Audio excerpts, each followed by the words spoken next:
29 trading sessions sit on my disk. The market finished higher on 15 of them, lower on 13, and one landed so close to unchanged that calling it a winner would be dishonest. That is a coin flip, 15 and 13. And across those same 29 sessions, the S&P 500 gained 4.2%. So here's the contradiction I want to spend the next few minutes inside. If this market is winning barely half the time, where did 4.2% come from? Not from the 15, from 3 of them. 3 sessions out of 29.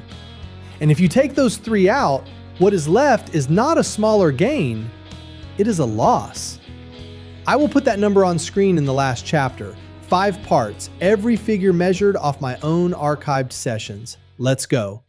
Start with what an up day is, because it is not a measurement, it is a verdict. The only question it asks is whether the close finished above the previous close. 1 tick above counts. 130 points above counts exactly the same. That is the entire test, and it is a yes or a no. So it records direction and it throws away size. Every day gets 1 vote, and the votes are not the same size. The moment size is gone, 15 against 13 looks like a close contest. It was not close.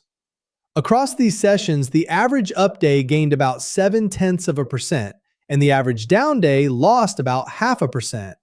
Same count, different weight, and that is the first crack in the coin flip. It is also a small crack. 0.7 against a half does not get you anywhere near 3 days out of 29. Something much less even is going on underneath. Here is how little the count can mean. One session this summer opened at 7,483 and closed at 7,483.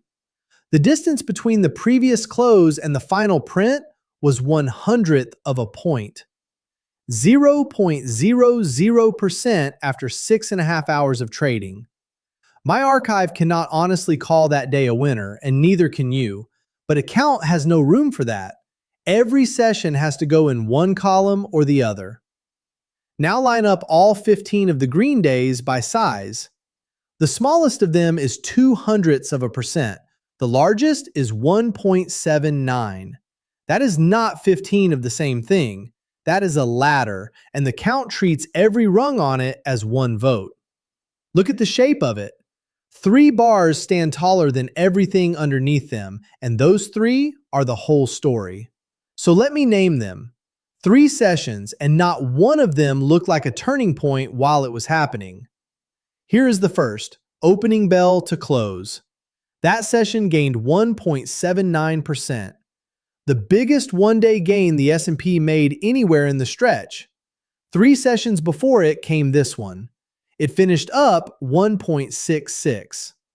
And this is the day before the biggest of the 3, up 1.48.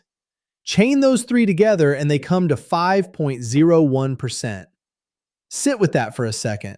The whole 29 session stretch gained 4.2. 3 days inside it produced 5. Those 3 did not contribute to the gain, they exceeded it, and everything else gave part of it back. So what was inside them? Here is one name off the biggest of the 3. It closed up more than 29%. And the other 3 movers I track finished up 7.5, 7, and 5.5. Here's a name off another one of the 3. A software giant up 15.5% in one day. And this is the part people forget. That same session carried a loser. One of my 4 fell almost 8% while the index was having one of its best days of the summer. Big days are not tidy, they are just heavy. Now the subtraction. But first, the book on the whole stretch, because the ledger in the corner has been sitting empty this entire time. Add every green day together and you get plus 10.92. Add every red day and you get minus 6.73. Net plus 4.19, which is the 4.2 we started with. Now pull the 3 biggest sessions out of the record. 26 are left, 12 up, 13 down, 1 flat. Chain them together exactly as they happened in order. They come to minus 0.79%. Not a smaller gain, a loss. That is the number I promised you in the first 30 seconds. Take 3 days out of 29 and a 4.2% gain becomes a small loss. 9 out of every 10 sessions in this stretch, added up, went backwards. And notice what did not cause that, because this is where the guess usually goes wrong. The down days were not the problem. The worst single session in the whole archive lost 1.52%, smaller than the best day gained. The red days were, if anything, gentler than the green ones. This market did not climb because it dodged the falls. It climbed because 3 days were enormous. So what is the count good for?